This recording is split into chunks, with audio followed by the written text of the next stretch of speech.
We all know her. She's probably one of the most famous statues on the entire planet, right? An unmistakable symbol of freedom. But what if I told you that the Statue of Liberty you think you know has a story that is just full of secrets, surprising twists, and a hidden past that started thousands of miles away from New York Harbor? So let's peel back the layers of this incredible icon and uncover the history that's been hiding in plain sight. I mean, just think about that for a second, because that really is the first major secret of her story. And to understand how she ended up in New York, we actually have to go back to a moment of revolution, but not in America. This story starts in France. Okay, so our story kicks off in 1865. The American Civil War has just ended. And this French intellectual, a really passionate anti-slavery activist named Édouard de Louvois, he proposes this idea: to give a massive, monumental gift to the United States. But believe me, this was not just a friendly hello. See, this gift had a dual purpose. On the surface, sure, it was about honoring the friendship between the two countries. But La Boulea had a much deeper, more political reason. This was a direct celebration of slavery finally being abolished in America. And it was also a kind of subtle, coded message aimed right at France's own authoritarian government. It was a way of holding up American democracy and saying, see, this is what we should be fighting for back home. And the sculptor, a guy named Frédéric Auguste Bartholdi, he wove this powerful message right into the very design of the statue. You've got the tablet in her hand, right? That grounds the idea of liberty in the rule of law. The 7 rays on her crown, that's about enlightenment spreading across the whole world. But the most important part, the part most people never even see, is at her feet. Hidden under her robes, there's a broken shackle and chains, the most powerful and direct symbol of the victory over slavery that started this whole idea. So, the idea was born in France, but the actual design? Well, that's where the story takes a really unexpected turn, all the way to the deserts of Egypt. Just take a look at this. This was Bartholdi's original concept. He imagined this colossal, robed figure, but it wasn't a goddess. It was meant to be an Egyptian peasant woman. He called it Egypt carrying the light to Asia, and the idea was for it to be a massive lighthouse for the brand new Suez Canal. I mean, the resemblance to what we have today is just uncanny, isn't it?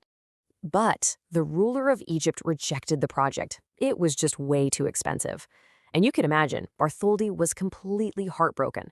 But this failure meant he had a fully formed prototype just sitting there, ready to go.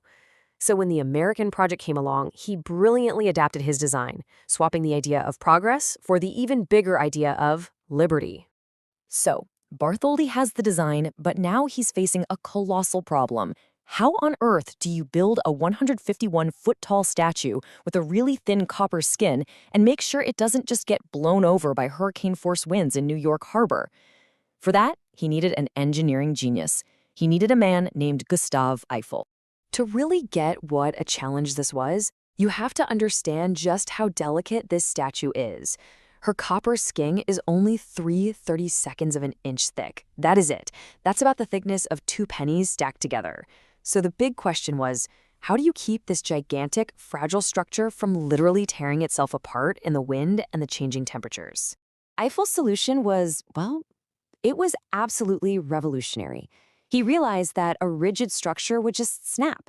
The copper and the iron skeleton would expand and contract at different rates with the heat and cold, and it would just rip the statue to shreds. So he designed a flexible system. The copper skin isn't actually bolted to the frame. It hangs from it, kind of like a curtain. This lets the skin and the skeleton move independently of each other. And did it work? Oh yeah. In high winds, the statue herself can sway about 3 inches, and her torch can move a full 6 inches without any damage at all. This idea was so far ahead of its time, it actually became the basis for how we build modern skyscrapers, a total game changer. So after she was fully built in Paris, and can you just imagine seeing that thing towering over the rooftops? The statue was taken apart piece by piece. We're talking 350 individual pieces, all packed into 214 huge crates for the long journey across the ocean.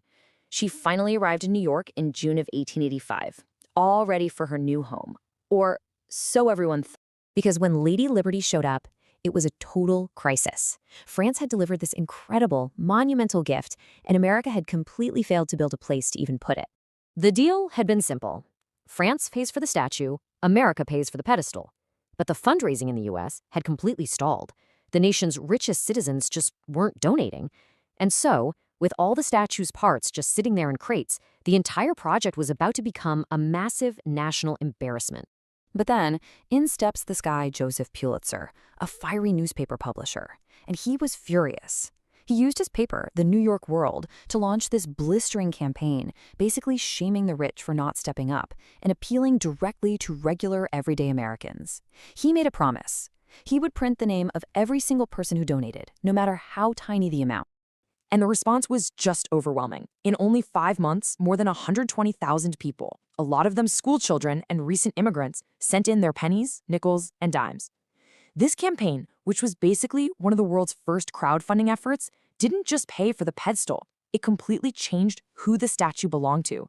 She wasn't a gift between elites anymore. She was now, truly, the people's monument. And almost as soon as she was finally standing, her meaning started to change all over again. And this time, it wasn't because of politicians or artists. It was because of the millions of people who saw her as the very first sign of their new life. You see, just a few years after her dedication, Ellis Island opened right there in her shadow. And for the next 30 years or so, she was the very first thing that nearly 12 million immigrants saw of America. To them, she wasn't some abstract symbol of Republican ideals. She was a personal sign of welcome, of safety, and of hope. And that's how her identity shifted. I mean, her official name is Liberty Enlightening the World, which sounds very grand and political. But her adopted title, the name people gave her from the heart, was the Mother of Exiles. It captures that deeply personal meaning she took on for so many. And this new identity was immortalized forever by the words of the poet Emma Lazarus.